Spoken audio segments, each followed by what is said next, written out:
Check, check. 1, 2, 3, 4. Let's go! Hey folks, welcome to Ballsy Uncut. What are we at here? I think it's installment 109. Wherever you're watching or listening, however you're watching or listening live or later in tape delay basis, I do appreciate it.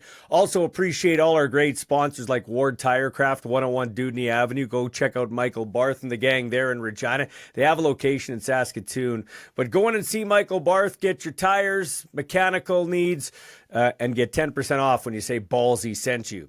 Also, want to thank AGT Foods Canada, Murad El Khatib, his great wife Michelle, and Murad's brother Omar. They just had a little spread, I think, in the Globe and Mail on Murad and what AGT Foods Canada is doing across the world.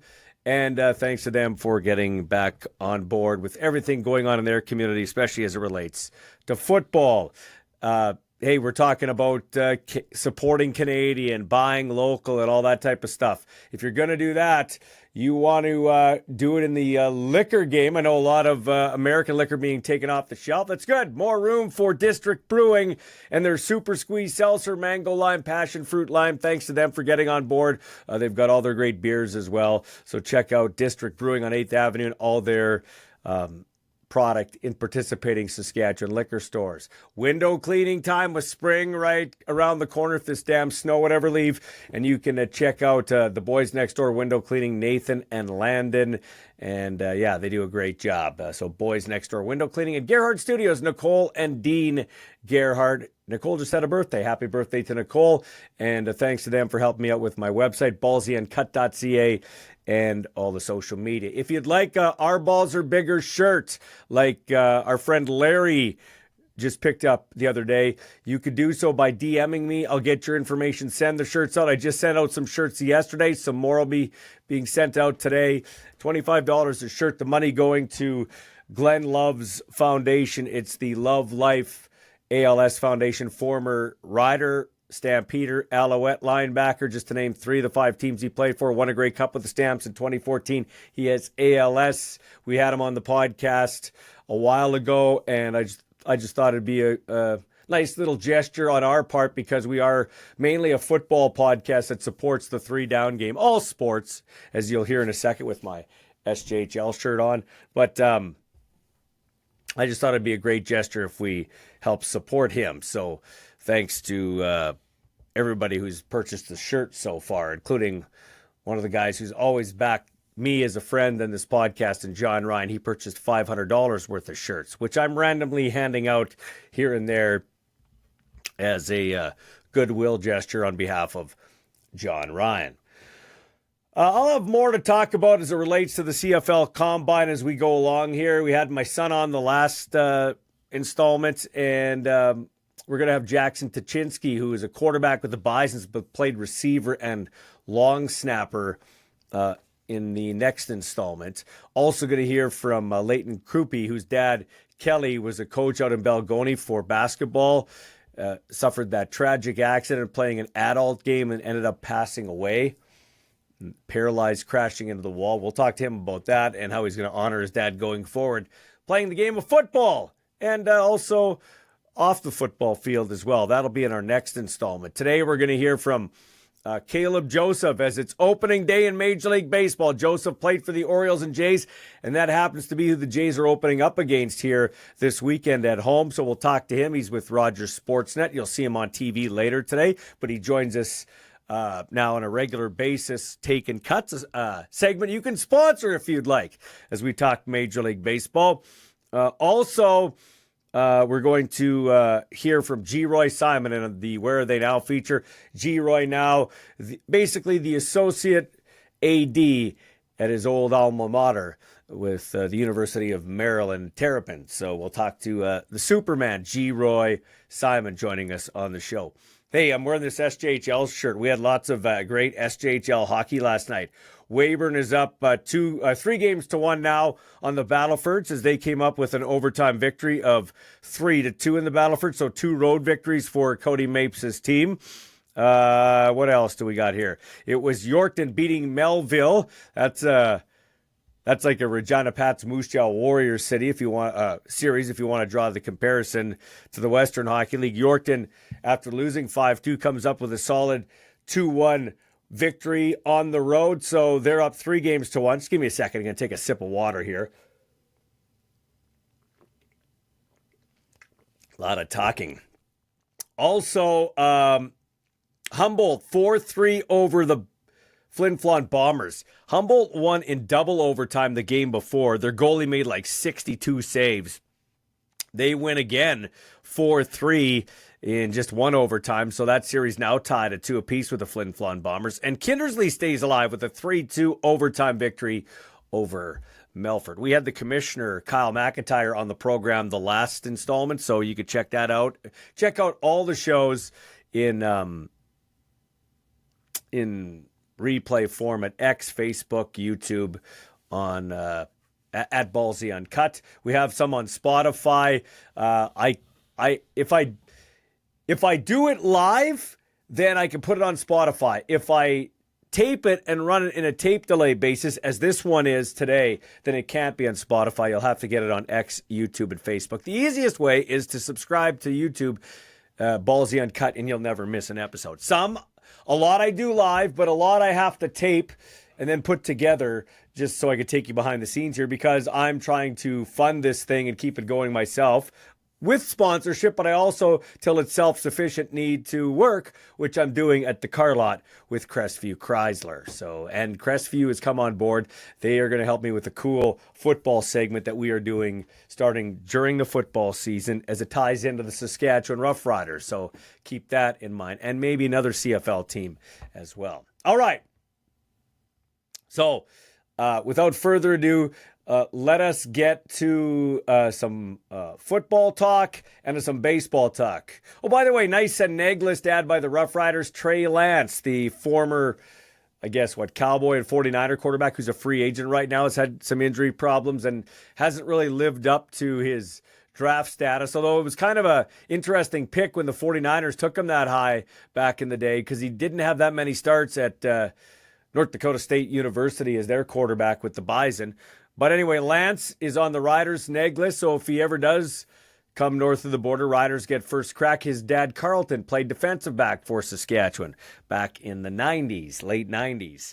All right, so without further ado, let's get to the interviews here on Ballsy Uncut.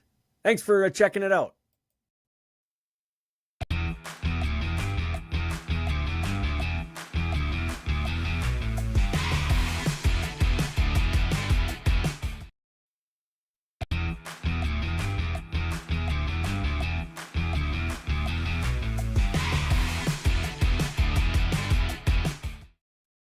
In this Where Are They Now segment, we talk with the Superman, Geroy Simon, and Superman has taken his cape and landed back home in Maryland. How are you, buddy?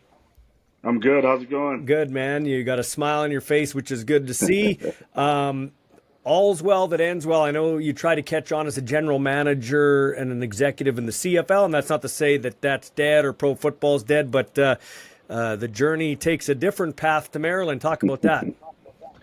Yeah, it was pretty crazy. I was prepared to sit out this year and not work in the CFL anyways, and just volunteer, do some different things. And this opportunity came up. I thought last year was a good year for us in the sense that after starting essentially 0-7, we turned it around and we stabilized the organization and we did some really good things.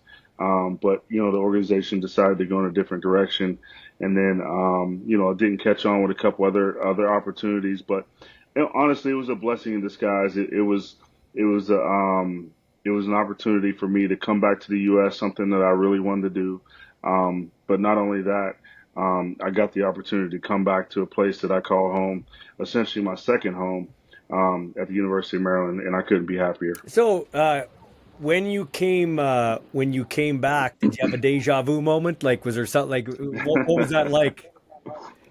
Well, it's funny because everything has changed since I've been here. I mean, the basketball arena is gone. The football stadium, it's still there, but it's greatly upgraded. There's a new football facility, new indoor facility. There's new fields and courts and new buildings going up everywhere. You know, yesterday we just unveiled our new softball facility.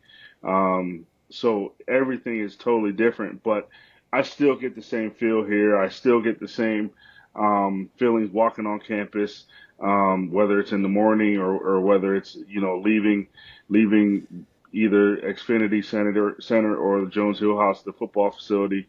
I still get those same feelings that I got when I was 18, 19, 20 years old. Okay, that's my next question. So what would this grizzled former pro football great who was an executive in the CFL tell the young guy that walked on campus in Maryland? What's one piece of advice this Geroy Simon gives that Geroy Simon? I mean, I lived it up when I was at the University of Maryland, but, you know, live it up even more. I mean, you know, the only thing I wish I'd have did, I wish I'd have graduated earlier, and I wish I'd have, started my master's as opposed to I left early, and I didn't get to finish my degree, so I had to go back and finish my degree. So I wish I would have just got the degree earlier and started on my master's and my MBA. So what experiences in the CFL, like how will that help you with what you're doing now, raising funds, basically being an assistant athletic director, basically is what it is? Yeah, so it's a more associate, but you know, the thing is, the good thing is I don't have to raise any money. I just get to spend it. So, you know, with I love it. with the revenue share that's coming down, the hearing is on April 7th, and once that gets passed, every school has the opportunity to share revenues with the student athletes at the rate of $20.5 million, and it increases every year. And the beautiful thing is, when I got my job description, it is everything that I've done in the CFL as an assistant general manager or general manager, and that's negotiating contracts. That's forecasting budgets. That's making sure the salary cap is in place, and just making sure that the rosters and the money is being spent fiscally responsibly. Sorry, I got the A's wrong. Associate, not assistant, but it's still a very important job. So how do you feel about NILs? Like just in general, what do you they didn't have it when you played. They just started when my son was down at North Dakota, but he couldn't take part in it because he's a Canadian, and that would have wrecked the student visa for him. But how do you feel about that, NILs and just that? You know what? I love it because it gives it gives the student athletes the ability to make money. A lot of times the scholarships just isn't enough to take care of some of the needs that a lot of student athletes have. A lot of these funds are taking care of their families, and it's not really supposed to be that way, but that's just the reality of it. A lot of guys and girls, they come from pretty bad places, and the athletic ability is what gets them out of this situation and gives them an opportunity to see the world. So giving them the ability to make money and to make money earlier in their athletic careers, I love it. But then it also with the way that the new landscape of college athletics is giving guys like myself an opportunity, and it's honestly given myself an upper hand in some of these places where I normally wouldn't have that coming from the CFL when you're going up against an executive who was in the NFL or a scout that was in the NFL, because they're used to a lot of the scouts and personnel guys down there. They don't do contracts, so that's why executives who have been in the CFL have an upper hand, because we not only put the rosters together, but we also negotiate contracts and we manage salary caps. So we definitely have the upper hand in this setting. Is there much of a negotiation in the CFL? Like I always joke, cash flow low. Like the stars get money, but like for the most part, what are negotiations like with regards to that? Is there much of a negotiation? Like it seems like it wouldn't be like the NFL, obviously. Well, contrary to what other people have said in the past couple of weeks, there are superstars in the CFL, Yeah. and those superstars, they do get the money.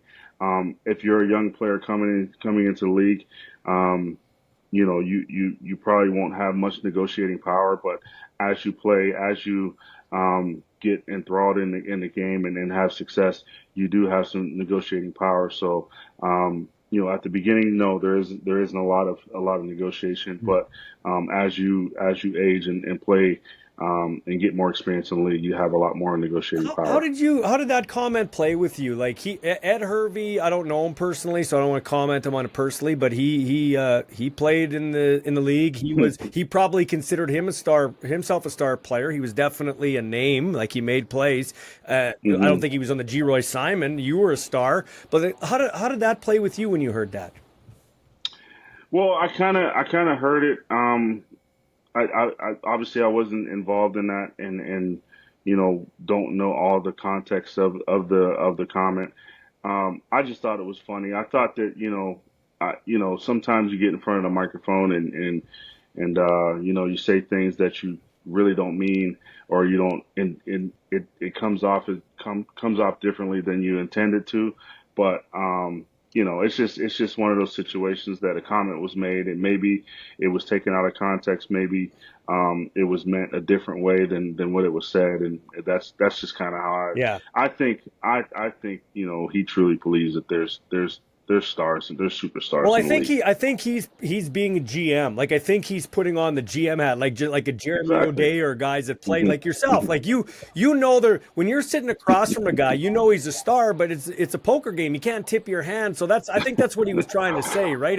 And Ed's kind of a gruff guy, so he's just going to move on to the next thing, right? Well, it couldn't, in this situation, it couldn't be two polar opposite personalities, involved in this. Gino is very animated, and he thinks highly of himself, and he doesn't he doesn't shy away when it comes to a microphone. And Ed is more reserved, and he kind of holds back a lot, but at times he'll say what's really on his mind. So I think it was a little bit of a mixture of you know two guys from different ends of the spectrum, and two like you said, a GM and a player, playing poker. Yeah, so I went through the combine as a parent this past weekend with my kid. And so just take us behind the scenes for the other there was 91 there, so my kid and 90 other athletes. What's happening now? Like how much stock is put into the testing versus what they saw on the field versus what the tape they saw versus the interviews? Like is it all encompassing or one way more than the other? And how does that now what are the teams doing at this point before the draft a month out? Well, I mean, now they're looking at all the information. They're digesting all the information from the combine, all the testing numbers. They're going through it line by line, seeing if the tape and the testing numbers match up. On a lot of these guys, it won't, because a lot of these Canadian athletes, they haven't been trained like they have been training. The majority of their lives, they haven't been training this way for for the beginning of their career. So right now, you're just trying to digest all the information, go back to see if the tape matches up with some of the testing numbers, and then you're trying to make a projection on where players are going to be now, where they're going to be next year, where they're going to be 3 years from now. Yeah, and like that's kind of how I looked at it. And when I was talking with my son, like, listen, we're not talking about your draft stock's not going to drop from round 1 to round 8 per se, and you're going to lose millions of dollars. We know that, Hmm. okay? And Yeah. generally, if teams spend a first or a second round pick on you, you probably got a pretty good chance to make the team. The way I see the Right. combine, the way I see the draft is, if you're kind of mid round to the bottom, they're looking to maybe flesh out the bottom of their roster or see if you're going to take a PR spot. Would I be correct when I'm saying that? Like, you know what I mean? Trying to. Yeah, you're definitely correct. I mean, if you're a first, second round pick, you're probably going to be on the roster as a teamer. If you're in the mid three rounds, you're going to have an opportunity. And then if you're a late round guy, you're either going to look to be thought of as a practice squad guy or someone who can go back to school. Mhm. So, there's different phases of it, but in the end, you want to get drafted. You want to have that opportunity because once you get to training camp, if you can play, if you can outplay a guy who's on the bottom third of the roster, you're going to have an opportunity because your salary is probably going to be lower, Hmm. and that helps the overall team. What's this stepping stone for you now? Like I know you just got there, you're probably entrenched. I don't want to. It's kind of like when you have a kid and you ask the parent when's your next kid coming. It's like whoa, I just had one. So I'm not Yeah. asking you to find your next job, but is this a natural evolution for you now? Like where do you see yourself going from here? Yeah, this has been a great opportunity for me to expand my horizons. This was something that I wanted for a long time. I wanted to come and get involved in college athletics, and I'm not sure yet. This has been very refreshing for me. To see that there's other opportunities and I'm not saying going to say better, but there's other opportunities in the CFL, and we don't have NFL budgets, but we have healthy budgets, and I'm not worried about spending $50,000 and getting turned down. It's we can do some really good things here, and so it's given me an opportunity to really dive into the different tools that you can use when it comes to scouting. There's different tools that we use when it comes to building a roster and figuring out the salary cap. So right now I'm just taking a deep dive into all these different tools and opportunities and networking with other GMs across the college football and the NFL to see where I'll land. And I can't say where I'll be in a year or 5 years from now, but I know wherever I'll be a lot smarter. I'll have a lot more tools in the belt, and it's going to be a great opportunity. I'm friends with Kerry Joseph. Last I know, he's looking for a job. He was on the show, obviously, with Seattle. Then he went to Chicago. They had the coaching change, and admittedly, he said it's tough. It's a cold business, and you kind of probably found a little bit of that too, going out of the CFL. Yep. So, like you said, this kind of, I don't know, maybe restored some faith for you in the process, right? I guess. Yeah, so two things. Well, first of all, Kerry just got a job at Texas. Nice. So he's going to work with the quarterbacks at the University of Texas. So that's a great Awesome. opportunity for him at a blue blood program where he can really help himself and do really well for himself. That's Sarkisian's a school. So that's two Exactly. Rough Rider quarterbacks there, right? Exactly. But yeah, like, it was, I felt like, I was led astray a little bit when I left Edmonton, but I know that's the name of the game. And, like I said, I'm sharpening my tools to play the same game if I get the opportunity. But like I said, I'm learning a lot. I'm taking a lot in right now. And like I said, I'm using every resource that's available to me. I'm reaching out and making connections with every GM and scout that I can reach, and it's going to be great. So Whenever I figure out the next move, it could honestly, I could stay here for the rest of my career because I'm in a really good spot right now. Yeah, that's good. Okay, two more quick questions for you. I found it personally as a parent of a kid in NCAA, which isn't even at the level of Maryland, but I mean, North Dakota, it's just a totally different world. And I'm sure you're seeing it, like you said, coming from the Canadian Football League, which we both love. But when you go to the States, I mean, that is sports on steroids, man. They just throw money at it. Like it's just a different world, isn't it? Oh, yeah.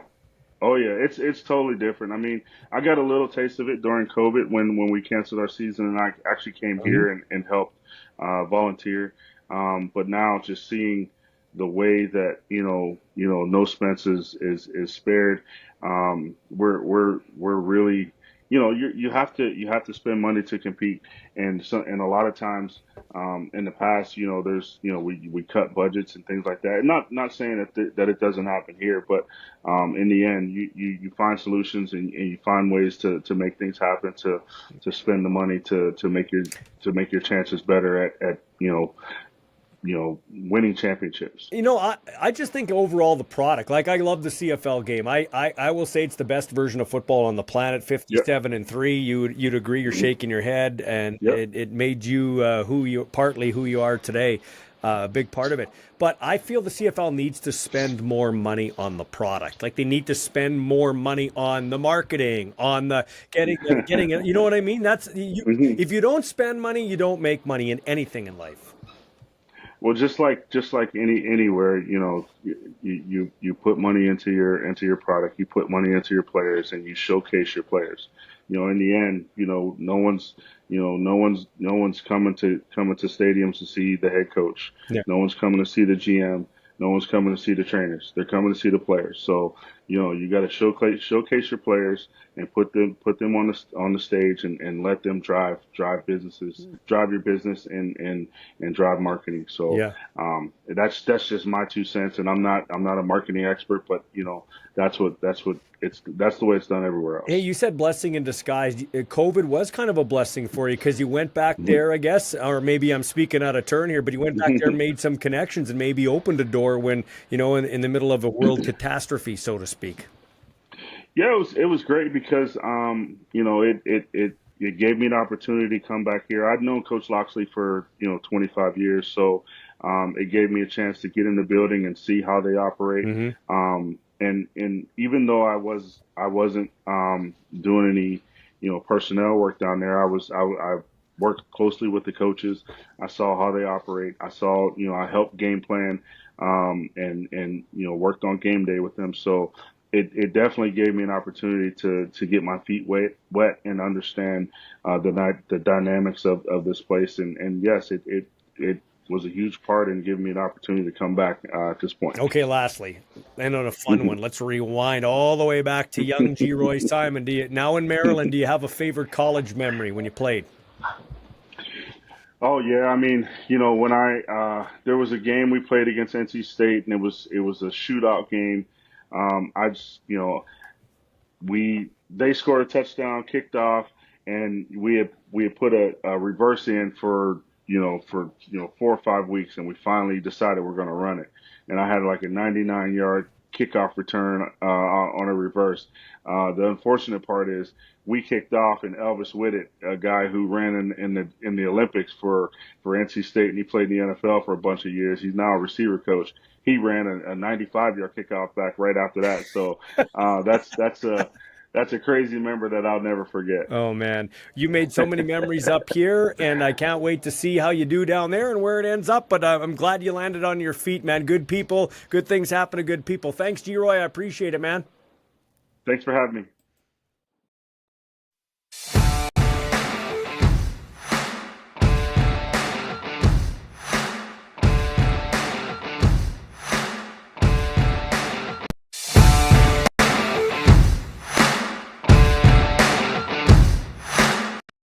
Live from Nashville, it's Caleb Joseph, former major leaguer and Sportsnet analyst for the Blue Jays. How you doing, man? Taking cuts, back for another year as we're getting set for opening day. How cool is opening day from a player's perspective? Yeah, it's super cool. It's something you really look forward to. It is only happens once a year. You feel like a gladiator inside the arena when your name is called in a packed house in front of your home fans especially. You feel like a gladiator running out there. The juice is flowing. You just can't wait to get it going. As a catcher, it's actually one of the worst days because you got to go warm up the pitcher and the bullpen. So everybody's getting a run out of the fire, flaming, whatever it is they'll have at the dugout. But the catcher's just sitting down there, and so you just kind of have to wave in the bullpen because it's all about the pitchers, right? Yeah. But yeah. Opening day is super unique and super special. Do you have one opening day memory that comes to mind to the forefront of your memory? Yeah, no doubt. A couple of years into my major league career, I wasn't starting, and I remember opening day at Camden Yards, and they do the orange carpet from center field. And so my first two kind of opening days, I actually was the starter. So I was in the bullpen like I just talked about, but this year I was running from center field, and that was the experience that I was kind of alluding to in terms of a gladiator. They had kids with flags lined from center field all the way to second base, and you run from center field all the way in, like entering the stadium of play, and 35, 40,000 fans roaring your name. It is truly incredible feeling, like a feeling I will never forget, running down that carpet and trying to focus very, very hard on not tripping and falling. You got to make sure that carpet doesn't have any wrinkles, or you get a rug burn on your lips. Caleb Joseph, why should Blue Jay fans be excited? The positive meter, why should it be pinned in the red if you're a Blue Jays fan? Well, I know this is probably going to sound a little bit odd, but they should be excited because of the state of the other teams in the AL East. A lot of injuries have kind of pulled this division a little bit tighter. I think the New York Yankees obviously losing Garrett Cole, massive, massive blow. You talk about McClanahan in Tampa Bay. Not sure exactly how that's going to roll out. Baltimore has a number of high-profile players on the injured list. And out of nowhere, Toronto on a lot of projection sheets are either picked first or second, sometimes even third place in this division right out the gate. And optimism is really soaring now that they feel like that pack is really, before the season even started, kind of moved closer together. They should be excited because they added a steady, solid bat in Anthony Santander. They solidified their starting rotation. And I think the easiest way that they were able to pick up some games was in their bullpen. It's a very quietly solid bullpen down there that they did a lot of nice work in the offseason solidifying that part of their game. It hasn't gotten a lot of attention. A lot of attention has gone to the bats and the starting rotation. But this bullpen is much, much better, and that was a huge Achilles heel for them the past 2 years. So on the other side, why should Jays fans be concerned? Because they're one bat short. They did add Anthony Santander, but in my opinion, they're still one solid bat short. I like Kirk in the 4-hole, but I think there's been a lot of people that have really asked, who is your fourth best hitter on the Blue Jays after kind of the top three of Bichette, Guerrero Jr., and Santander? Who is the next best hitter? You could really kind of flip a coin. Is it Andres Jimenez? Is it Alejandro Kirk? Could it be Alan Roden? George Springer? Man, where does he fit in on this team? So there is a massive gap between the top three and that 4-hole hitter. That's why I wish they really were able to secure one more legitimate bat. That's where I would be concerned, is hopefully the top three can really carry, because that's what it's going to take. Another concern I would have is the starting pitching. After the starters they have, there's not a lot of quality depth behind them. So they've really got to stay healthy. They're going to really need to pitch a lot of innings and stay in rotation, because after that, if someone gets injured, there is not a lot of depth behind them. Extension for Kirk. So what does that contract say about how the Jays feel about him in that, maybe that spot you were talking about? Yeah, they love him. And I think that contract now, for me, solidifies him in that 4 or 5 hole. Now he's going to be paid to hit and catch. They really, really like Alejandro Kirk. And I remember how highly president and GM of the ball club were speaking of him when he first arrived on the scene in 2020 when I first met him. Really, really loved his contact ability, the ability to hit. And then I think, surprisingly, he came on a little bit better defensively than they might have anticipated, quicker than they anticipated. And so I think the extension is really, in my opinion, it's more a reflection on the state of where catching is. I really feel like catching has always been a high demand position because it is so tough. But those that can really catch well and hit even just a little bit now are really, really, really in demand. There's not a ton of experience out there. You look at who's kind of available. Maybe JT Realmuto is probably going to be the top target. But after that, there's not a long list of accountable veterans that you could sort of count on. So what the Blue Jays do is they say, wow, we really love our homegrown prospect. he is one of these players that can hit a little bit and catch really well. We need to lock him in. Okay, so you kind of mentioned a couple names there. Is there a player or players you're in? That's not the Bichettes, it's not the Vladdy Guerrero Juniors, those type of players. Is there a player or players you're intrigued to watch, at least early on this season for the Blue Jays? Yeah, I think Alan Roden making the team out of spring is really clutch. I saw him for a week in spring training in Florida, and he just looks the part. And that's not the whole story, but sometimes looking the part and perceiving is reality. He looks sturdy. He looks like he has a good professional at bat. He looks solid. He looks like a big leaguer. And so I am really intrigued at how they deploy him, how they use him, and if his spring translates into the regular season. A lot of times, spring training can be one of the biggest teasers of all. You have a kid that is a bit of an unknown facing major leaguers, some minor leaguers. It works out in spring. The season starts, the lights come on, and then that player disappears. I'm hoping that's not the case with Alan Roden. I'm hoping that he gets in there, plays a lot, is exactly what the Blue Jays need in that real accountable left-handed bat that can get on base, drive in some runs. I'm going to keep my eye on him, and hopefully he might be that big surprise that every good team that makes the playoffs has throughout a season. Now, I'm not saying these are my bold predictions, but I'm going to give you three that I've read over a few publications, okay? The Athletic and a few of them. Just get your thoughts on it, okay? So in spring training, sometimes you can't, like a lot of times you can't read a lot into spring training, but sometimes you can.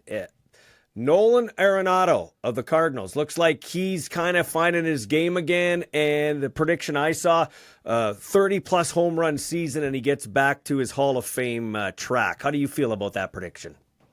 Yeah, I think it can totally happen. I was a huge pusher of the idea that the Jays should go after Arenado. Would he have waived the no-trade clause? Probably not.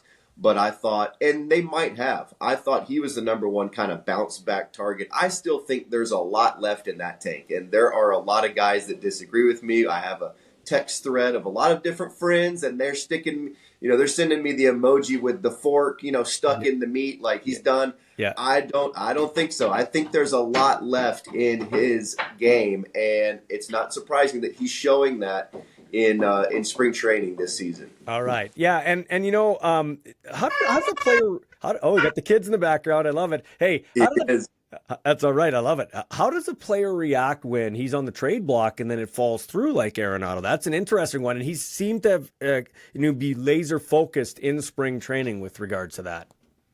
Yeah, I can't imagine really what that feels like, knowing that the team is probably trying to move you, and then out of nowhere, okay, well, we're still united. It's almost like getting in an argument with your wife, and you think you might be sleeping upstairs, but then you end up going back to bed, and it's kind of weird. You haven't really talked about it. So yeah, he's a professional. He's been around the block a time or two, and he knows how to handle that situation. I do think it's more of a distraction when you see the GM or the president of the team. It's not when you see the manager or your teammates that you think things are weird. They're not the ones trying to trade you. You know that those teammates and probably your coaching staff wants you around. It's just when you cross in the halls in spring training and you see the GM or his little minions, running around. That's when you're going, okay, you're the one who wants to trade me. Yeah. So, yeah. But it's a business, and it's hard to imagine sometimes. But then when things happen in spring training or even the off season like this, it's a clear reminder that yes, everyone is replaceable. Even Nolan Arenado can at some time or another be wanted to be traded. Mm-hmm. Okay, so. James Wood of the Nationals is the this year's version of Ellie De La Cruz. That's another bold prediction I've been reading. Your thoughts on that? Yeah, super athletic and talented player for the Washington Nationals. And I'll tell you, they have a history of drafting and developing very, very high skill, high twitch, high athleticism type players, and are able to develop them in a way that they become valuable major leaguers. I think of C.J. Abrams, I think playing shortstop for them right now, just very, very dynamic in his skill set. And they've done a nice job. And they've got a little bit of a core there where you have 3 or 4 of these type players that you get to the big leagues that have this type of potential. Now you start throwing in some superstars around those players, and you might have something. I would not be surprised if the Washington Nationals, after this year, start to really add in a dynamic way, much like they did around Bryce Harper when he first got to the big leagues and started to really form that winning culture. Yeah, great looking player. Had a phenomenal spring training. Got his feet wet a little bit last year, and so always having that little bit of experience before going into a full season, I feel like is massive. And hopefully for Nationals fans, he's off to a great start. Now, this isn't a bold one I read. I'm throwing this out there as kind of well, I'll put this at the end. This is the other one. 3 strikes in baseball, 3 bold predictions. The Boston Red Sox will play the LA Dodgers in the World Series. That's my prediction.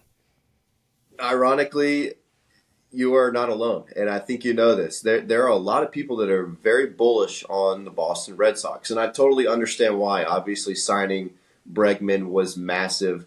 They get Garrett Crochet from the White Sox. That is going to be a massive addition. I just wonder how well their bullpen will hold up. They have had a couple injuries with Brian Bayo, who is a big-time starter for them, but who isn't going to have injuries throughout a Major League season? You might as well have it at the beginning of the season, get Bayo back towards the middle or the end, but that offense is going to be much, much better. I think having a full year, hopefully, of Trevor Story at shortstop will be massive. Rafael Devers, he is one of the sneakiest hitters in the big leagues in terms of just sort of quietly somehow does it in Boston. Normally, those type of superstar players are just all over the place in terms of media coverage, but he just quietly is a superstar in Boston.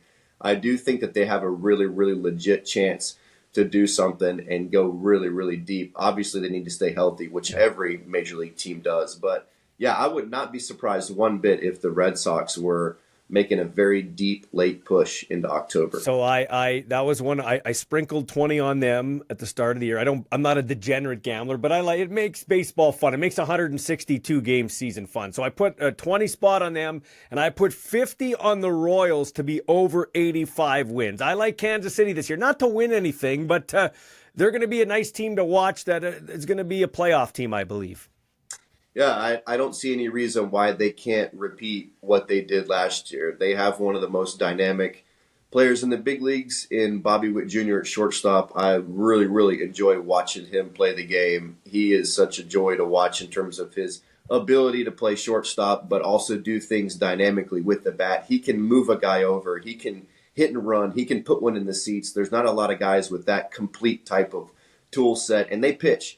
They have good starting pitching. They just are a very simple-minded, go-about-your-business type organization. They're not really going to beat themselves. They're going to have just enough starting pitching to keep them in it, just enough hitting to keep them in it. Their defense is going to be fantastic. They aren't going to beat themselves. They're going to make you beat them, and that's what a lot of teams, more like the Rays, they're very similar in terms of how they play the game. They're going to be very solid in all of these areas. Nothing spectacular, but solid, hoping that you make one mistake. The one mistake you make will then give them the end they need to win the game. And they can be steady that way, and they've got a great little core over there. Yeah, I like that. It's amazing how when you talk about betting, how these numbers, how do they do it? How did they figure out 85? Like, how is it not 82? They're so good at that. Yeah. And the more you think about it, it is unbelievable how I guarantee you it will come down to 1 or 2 games right at the end of the season between 83, 85, 87 wins. Yeah, you're right. And listen, Vegas doesn't get into this to be losing money. Like, the bookmakers don't want to, the betting sites, they don't like losing money, so they've got a way to figure it out. I have no idea. I'll tell you what, man, I'm going to enjoy this segment this year all season long, Taking Cuts with Caleb Joseph. By the way, are you in Toronto for opening day, or how does that work? Like, what's going on for you? Yep, flying up tomorrow, getting kind of settled in Toronto, and then we're off to the races on Thursday afternoon. So we'll be there for the opening weekend and then have a couple weeks off, and then we'll start going back and forth. So excited. I'm taking my 10-year-old son with me to opening day. That's all he wanted for his 10th birthday. So he's going to enjoy Canada's opening day all for himself. He might be wearing red and white instead of the red, white, and blue when he comes back home. Yeah. How do you do that with this whole U.S. Canada? We hate each other now. Wink, wink. Like what? You know what I mean? We're all good. It's all It's all for the media and the puppets. I mean, yeah. I've got Canadian friends here in Nashville, and we're just laughing, because we're slapping five. Like, who cares? It's all all business. Hey, and what's cool about taking your son? You played for those two teams. Yeah, it is something I'm excited to kind of show him. And I do know quite a few people on the other side too, so hopefully going to take him on their side and get to experience both teams there at opening day. But he's been in the Oriole clubhouse quite a bit. He hasn't been in the Blue Jays clubhouse, and I might have to pull a few strings to get him in there. It's a little bit different when you're the media, versus a player. So we'll see. He's already wondering about Junior Jay's Sunday, so I'm sure we'll be running around the ballpark doing all the games and stuff. It'll be fun. That's awesome. And one last thing, what's your favorite memory? Like, do you have a favorite memory with your parents or dad going to a ball game? Do you have any baseball memories like that? Oh yeah, Kansas City. So my grandfather was a good friend of Ewing Kauffman and was his #1 pharmaceutical sales rep. So my dad grew up a Royals fan, going to all the games. At that point, he had moved to Nashville, and so that's where I was living. But every single summer, we would drive to Kansas City, watch the Royals, and then zip over and watch the St. Louis Cardinals. So I do remember vividly being in the third deck at probably 10 or 12 years old at Kansas City, just above the first baseline. Derek Jeter fouls a ball off. I'm on the front row, third deck, and I am trying to reach over and grab it, and I remember my dad grabbing the back of my pants and holding me back. I wasn't going to fall, but I was getting awfully close, wanting the ball so bad that like my weight was starting to get over my front side. I vividly remember that. I did catch the ball. Yeah. Gave it to my sister, for whatever reason, that's burned into my brain. And then fast forward like 10 years, I am catching for Derek Jeter's last game, last at bat at Yankee Stadium. So really cool little twist of there. So, I never told him that, but I actually caught one of his foul balls at Kansas City as a young kid, and then literally didn't catch the play at home plate, which was the walk-off hit to right field in Derek Jeter's final game as a Yankee in Yankee Stadium. What a terrible broadcaster I am. I didn't do a little pre-interview thing, man. That buries the lead of the whole thing. What's that like you're part of history. Think about it. Do you have a picture or do you have something to remember that by? Oh yeah. And absolutely. That's my claim to fame, is I was the catcher for Derek Jeter's last hit at Yankee Stadium. And to make the story even crazier, that same year, 2014, my first home run was at Yankee Stadium. So I hit a home run at Yankee Stadium, and we're beating the brakes off of them, and they're rowdy. It's a day game. The fans are already boozed up. They're pissed. They're going, throw it back, throw it back. So, they throw the ball back on the field. And remember, this was years and years and years ago, before social media really kind of took off in terms of everyone knew that was his first home run, and so they're going out there, getting the ball. Somebody from the PR department is getting the ball. This was way before that. So half the time you didn't get your first home run ball because some kid ran off with it, and told his buddy, I just caught a home run ball. They throw it back on the field, okay? So then Brett Gardner gets it in left field and tosses it to the ball boy on the left field line. Jeter whistles at the ball boy, gets the ball, throws it into our dugout because he knew that was my first home run. He had an idea. He knew. He was already thinking about it. That's just who he was. And so I have the baseball from Jeter, basically, that is my first home run in the big leagues. I got him to sign it 2 weeks later at Camden Yards saying, hey, I need you to sign this ball and just say the story is true because I'm going to tell people the story. They're not going to believe it. He wrote on there, the story's true. Derek Jeter, fast forward 4 months, I am at Yankee Stadium catching his last at-bat at Yankee Stadium. the weaving that I have with Derek Jeter is just really, really odd and weird. And I think it's one of the coolest parts of my career. No, and then I got to squeeze this in because my heart just went up a few octaves and then it went down a few because you mentioned Gardner. His son just passed away at the age of 14 in his sleep on a family vacation. And we heard your kids in the background there. Like I don't want to end this on a downer, but we talk wins and losses and great things like that, but then you bring the human side into it like that too. And as a father, I know that hits both of us pretty hard. Yes, no question about it. And Brett was one of the nicest teammates. Well, wouldn't say teammate, opponents that I ever faced. I kind of think of him as a teammate because he addressed me as if we were teammates every time that he would come up to the plate. He would legitimately look in my eye and say, "Hey, how you doing? How's it going? You doing good?" And like genuinely looking at me like, "You don't have time for this, man. Just dig in the box." But that's kind of who he was. He was a good friend of my brother when my brother was with the Yankees. And yes, incredibly sad news. And it just puts into perspective that we are still human, right? A lot of times you see these players and you think, man, these guys have the life. They're the best. They have the best life ever. And don't get me wrong, there's a lot of perks and there's a lot of amazing feelings that come when your dreams are realized right in front of you. But we're also human too, and not immortal, and not void of pain and hurt. And so it really is tough to see that, especially from such an amazing teammate and friend and guy in Brett Gardner. Thoughts and prayers go to him and his family. Okay, man, speaking of family, enjoy the time with your son in Toronto. Always great catching up with you. You got it. Thanks. Talk soon.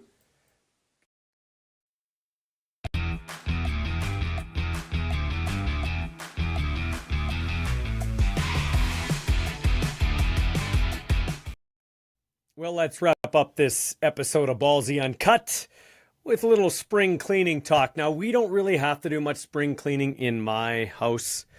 Our house is like a show home, thanks to my girlfriend, Crescenda. She is, you literally could eat off the bathroom floors and not worry about getting anything in your food, if you know what I mean. Okay. Someone asked people to name the top things guests notice that can make your place seem gross. Well, number one's the bathroom. They'll look around while sitting there and they'll judge your toothpaste splatter on the mirror. That's a big one. Doorknobs and light switches. They're touched a lot, so the area around them can start looking gross. You're there every day, so you might not notice, but that's what people visiting your house will notice. Also, dirty dishes. You can get away with it if it looks like you haven't cleaned maybe from breakfast, but a full sink of dirty dishes, way too much. Old food in the fridge. They shouldn't be going in your fridge, but if they do happen to open it and there's a smell, well, you got a problem because your whole place could be spotless. But if your fridge is gross, look out. Dust, especially in spots that are easy to clean. If everything's dusty, it means you tidy up but haven't deep cleaned in a while. And dirty floors. If you got crumbs, grime, or lots of pet hair all over the place, you probably don't clean a lot. Sticky floors are the worst. Now, here are some top cleaning tips for you. A lemon helps remove difficult stains like coffee and also smells like Post Malone. If you rinse your vacuum's filter, it's going to suck as much as the CFL's coverage of the recent combine in Regina. Don't waste a lot of time cleaning the toilet. No matter how good a job you do, people are just going to crap all over it. I'm not here much longer. This episode's almost done. If your shower curtain is old and mildewy, there's a Scrabble word for you, old and mildewy, replace it with a new one. And as my girlfriend tells me, same thing goes for a partner. Don't know if I should read into that too much. What else? Another spring cleaning tip for you here. It's too late to clean your microwave, so just wrap it in crime scene tape. I have to say, at Crestview Chrysler, we have three microwaves, and two of them are in excellent condition. One, I wouldn't put my food in there, but two are pretty good. And the best way to clean an area rug is to beat it off. And not just an area rug. That'll do it for my time.